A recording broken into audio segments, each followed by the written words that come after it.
राधे राधे दोस्तों, आइए बैसाख माह महत्तम कथा अध्याय 9 सुनेंगे।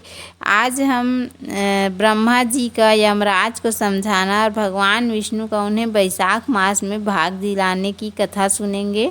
तो ब्रह्मा जी ने कहा, यमराज तुमने क्या आश्चर्य देखा, क्यों तुम्हें खेद हो रहा है? भगवान गोविंद को एक बार भी प्रणाम कर लिया जाए तो 100 अश्वमेध यज्ञों के वृत स्नान के बराबर समान होता है। यज्ञ करने वाला तो पुनः इस संसार में जन्म लेता है, परंतु भगवान को किया हुआ प्रणाम पुनर्जन्म का हेतु नहीं बनता, मुक्ति की प्राप्ति करा देता है। जिसकी जीवा के अग्रभाग पर हरि ये 2 शब्द अक्षर विद्यमान है, उनको कुरुक्षेत्र तीर्थ के सेवन अथवा सरस्वती नदी के जल में स्नान करने से क्या लेना है। जो मृत्यु काल में भगवान विष्णु का स्मरण करता है, वह भक्ष भक्षण आदि से प्राप्त हुई पाप राशि का परित्याग करके भगवान विष्णु के सायुज्य को पाता है, क्योंकि भगवान विष्णु को अपना स्मरण बहुत प्रिय है। यमराज इसी प्रकार वैशाख मास भी भगवान विष्णु को प्रिय है। जिसके धर्म को श्रवण करने मात्र से मनुष्य सब पापों से मुक्त हो जाता है,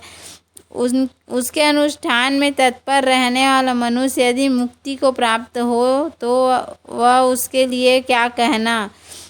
वैशाख मास में भगवान पुरुषोत्तम के नाम और यश ज्ञान किया जाता है, जिससे भगवान बहुत प्रसन्न होते हैं।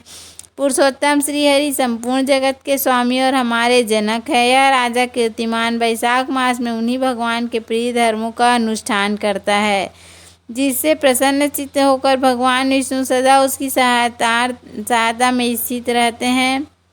भगवान वासुदेव के भक्तों का कभी अमंगल नहीं होता, उन्हें जन्म मृत्यु और जरा व्याधि का भय भी नहीं प्राप्त होता। कार्य में नियुक्त किया हुआ पुरुष यदि अपनी पूरी शक्ति लगाकर स्वामी के कार्य साधन की चेष्टा करता है तो उतने से ही वह कृतार्थ हो जाता है। यदि शक्ति के बाहर हो तो कार्य उपस्थित हो जाए तो स्वामी को उसकी सूचना दे दे, उतना कर देने से वह उरीण हो जाता है और सुख का भागी होता है। जिसने उस प्रयोजन को स्वामी से निवेदित कर दिया है, उसके ऊपर न तो कोई ऋण है और न ही पातक ही लगता है। अपने कर्तव्य पालन के लिए वह पूरा यत्न कर लेने पर प्राणी का कोई अपराध नहीं रहता।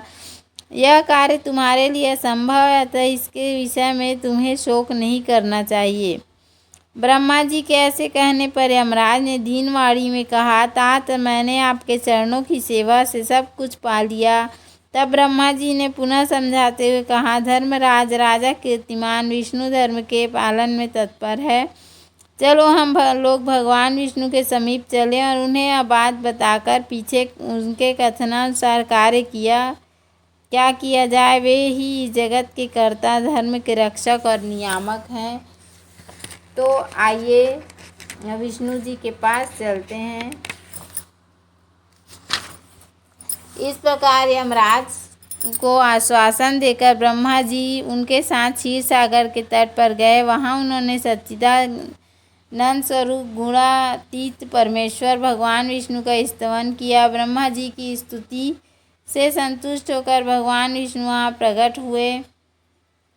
यमराज और ब्रह्मा जी ने तुरंत ही उनके चरणों में मस्तक झुकाया। तब भगवान महाविष्णु ने मेघ के समान गंभीर वाणी में उन दोनों से कहा, तुम लोग यहाँ क्यों आए हो? ब्रह्मा जी ने कहा, प्रभु आपके श्रेष्ठ भक्त राजा कीर्तिमान के शासन काल में सब कुछ वैशाख धर्म के पालन में संलग्न हैं और आपके अविनाशी पद को प्राप्त हो रहे हैं। इसे हम पूरी सुनी हो गई है।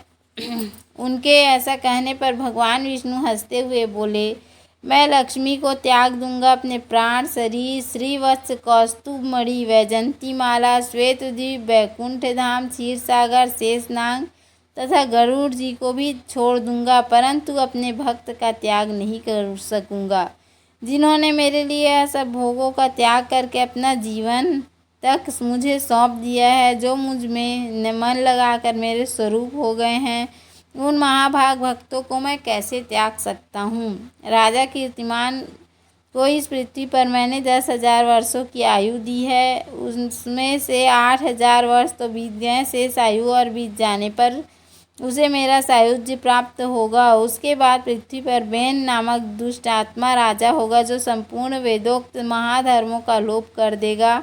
उस समय बैसाख मास के धर्म भी छिन्न भिन्न हो जाएंगे। बैन अपने ही पाप से भस्म हो जाएगा। तत्पश्चात मैं पृथु होकर पुनः सब धर्मों का प्रचार करूँगा। उस समय लोगों में बैसाख मास के धर्म को भी प्रसिद्ध करूँगा। बोलो श्री हरि विष्णु भगवान की जय। तो अगली कथा